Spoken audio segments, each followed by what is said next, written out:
ओम भट स्वाहा. ओम भट स्वाहा. बापू कोण आहे का घरी? क्षमायला आता कोणाला का बेडेवरच माझी झोपडी सवारत आहो तर हा मदतच आला कोण का. कोण बे का पाहिजे? बापू भिक्षा दे गा गरीब माणसाले, मोडक्या माडक्या माणसाले, बुड्ढ्या माणसाले. अगं कामात आहो मी, उद्या येतो. बापू देऊन दे ना का, 5 मिनिटात देऊन दे मला भिक्षा आणि मग आपला काम कर. दिसत नाही का तुला कामात आहो म्हणून? आता का भिक्षा द्यायला झोपडीवरून उतरू मी? आणि चांगलाच तर दिसत आहेस का तू हट्टा कट्टा. टाबाले का झाला तुले? हा, कायचे तुले पैसे पाहिजे? तुझ्यापेक्षा गरीब मी आहो. या झोपडीवरच्या कौला तर कौला फुटून गेल्या, भीतीले भोगदाळ पडून गेले, आणि तू मलेच भीक मागतेस अजून. चला खिशात 5 पैसे नाही, भिकाऱ्याला भीक मागत आहेस तू. चल जा तिकडं. चला खर्रा खावाल 10 रुपये नाही खिशात ना, तुले कुठून देऊ? जा तिकडे दुसऱ्या घरी जा. हा काय भीक नाही दे मले, दुसऱ्या घरी जा लागते. खडतूस माणूस आहे हा बेटा. हा चांगला घर दिसत आहे, येते मागून पाहतो. कोण आहे व घरी? ओम भट स्वाहा.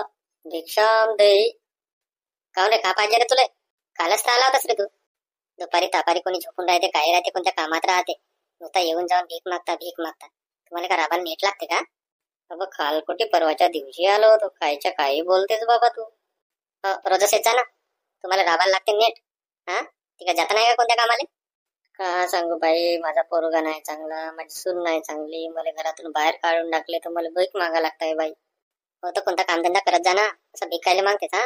रोज रोज रोज रोज तुझा हाच रडगाणा आहे. हा महिन्यातून एक वेळा 2 वेळा आलास तर ठीक आहे, रोज रोज रोज रोज कोण भीक देईल तुले? बाई तू चांगली बाई दिसलीस म्हणून तुझ्या घरी आलो मी, कोणाच्याही घरी नाही जात. तुझा स्वभाव खूप मायाळू आहे. तुझ्या घरी खूप पैसा आहे ते, पण तुझ्या हातात एकही पैसा नाही राहत. तुझ्या घराजवळचे तुझे नातेवाईक तुला खूप जडतात, आणि भविष्यात तुझे नशीब उजळणार आहेत बाई. तुझ्याकडे खूप पैसा न संपत्ती येणार आहे. हा बाबाजी तुम्हाला कसं माहिती आहे? हो तुम्ही सांगले ते बरोबर आहे, 100% बरोबर आहे. एवढा पैसा आहे तरी एकही हातात नाही राहत. बरोबर आहे तुमची गोष्ट. आणि हो ना, सगळेच जळतात मला, आमच्या घराजवळचे जळतात, आमचे नातेवाईक जळतात. बरोबर आहे बरोबर आहे, पण तुम्हाला कसं माहित बाबाजी? सगळंच समजते बाई मला. तुमचा भविष्यकाळ, भूतकाळ आणि वर्तमान काळ सगळंच सांगता येते मला. तुम्ही खूप चांगल्या स्वभावाचे आहात, खूप मायाळू आहात. तुम्ही कोणालाही दान करता, आणि म्हणूनच तुमचे नशीब खूप उजळणार आहेत भविष्यात. तुमच्याजवळ 4-5 तोळा सोनं येणार आहे, कार येणार आहे, बिल्डिंग बांधणार आहात तुम्ही. बापा बापा हो का? हो हो हो हो. पण एक अडचण आहे बाई. हा कोणती अडचण बाबाजी? सांगा सांगा. तुमच्या मागे राहू आणि केतू लागलेला आहे, आणि शनी तुमचा उलटा फिरलेला आहे, आणि त्याच्यामुळे तुमच्या आयुष्यात खूप अडचणी आहेत. तुमची तब्येत नेहमी बिघडते, म्हणजे त्याच्यामुळेच बिघडत असते. हो ना बाबाजी, बरोबर बोलता तुम्ही. मग याच्यावर उपाय काय आहे सांगा ना. याच्यावर एकच उपाय आहे आता बाई. हा बाबाजी सांगा सांगा, लवकर उपाय सांगा मला.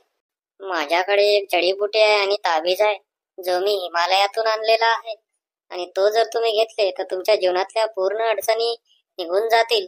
आणि तो ताबीज मी हिमालयात यज्ञ करून मिळवलेला आहे. खूप तपश्चर्या करून तो ताबीज तयार केलेला आहे. मग बाबाजी तो ताबीज कसा मिळेल मला? काय नाही, फक्त तुम्हाला 5 पायल्या तांदूळ, 2 किलो गहू आणि 1001 रुपये मला द्यावं लागेल. तो ताबीज मी तुम्हाला देऊन देईन, त्याच्याने तुमच्या आयुष्यातले पूर्ण दुःख निघून जातील. हो हो बाबाजी, थांबा थांबा 1 मिनिट, मी देतो देतो. 1001 देतो, 5 पायल्या तांदूळ देतो, आणि 2 किलो गहू देतो. थांबा थांबा 1 मिनिट. हे घ्या बाबाजी पैसे, आणि हे घ्या तांदूळ आणि गहू. द्या मला ताबीज, द्या लवकर द्या. हो बेटा थांब 1 मिनिट. ओम भट स्वाहा. हे घे बाई हा ताबीज. अमावास्येच्या दिवशी याची पूजा करून तुझ्या डाव्या हातात घालशील, म्हणजे तुझ्या जीवनातले पूर्ण दुःख निघून जातील. घे. बरं झालं बाबाजी, बरं झालं तुम्ही दिलं तर. पण बाई मला घासभर शिजलेलं अन्न आणि 1 कप चहा पाचशील तर तुला अजून पुण्य लाभेल. हो हो बाबाजी, या ना, या जेवण करा, या या या. हाय मस्त पोटभर जेवलो. चांगलाच चुत्या बनवलं त्या बाईला. 1 नंबर कमाई झाली आज. तो 5 रुपयेवाला भंगारातला ताबीज तिला देऊन दिलं, आणि 1001 लुटलो तिच्याकडून. हाय मस्त वाटला. नको नको दिसताय दुकानवाला, इकडे जाऊन पाहतो का म्हणते का. ओम भट स्वाहा. भिक्षाम देही, भिक्षाम देही. बुड्ढ्या बड्ड्या माणसाले, अंधऱ्या खोल्या माणसाले भिक्षा द्या ग, भिक्षाम देही. अजय तू दिमाग खराब करायला आला.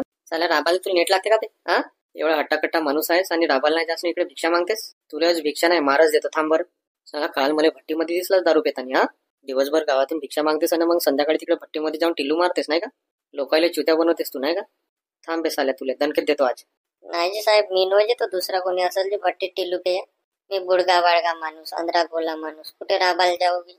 आणि मी दारू पेया वाटलो का तुम्हाला? अबे लोकायला चुत्या बनव, मला चुत्या नको बनव. थांब तुझ्यात लावतो फटके.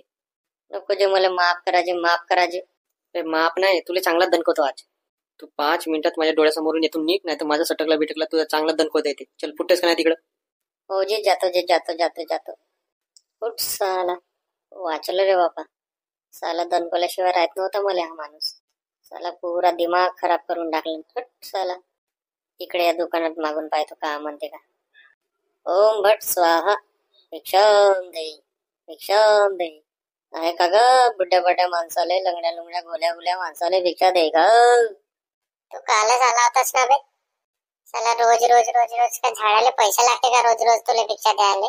साला सकाळपासून दुकानाची एक बोनी नाही झाली 5 पैशाची, यालाच तू अजून भीक मागाल? थांब, तुला भीक नाही, तुला चांगलाच लाथा मार. थांब बापू, काल कोटी का परवाच्या दिवशी आलो होतो. नाही नाही, थांब, तुला आता चांगलीच भीक देतो. थांब थांब, तुला भीक देतो. घे घे. अजून पाहिजे? अजून पाहिजे? घे घे घे. 1000 पाहिजे? 2000 पाहिजे? अजून पाहिजे? साला इकडे उधारी आहे मस्त माझी, आणि इकडे चला एक बोनी नाही झाली, तुला भीक पाहिजे? घे घे.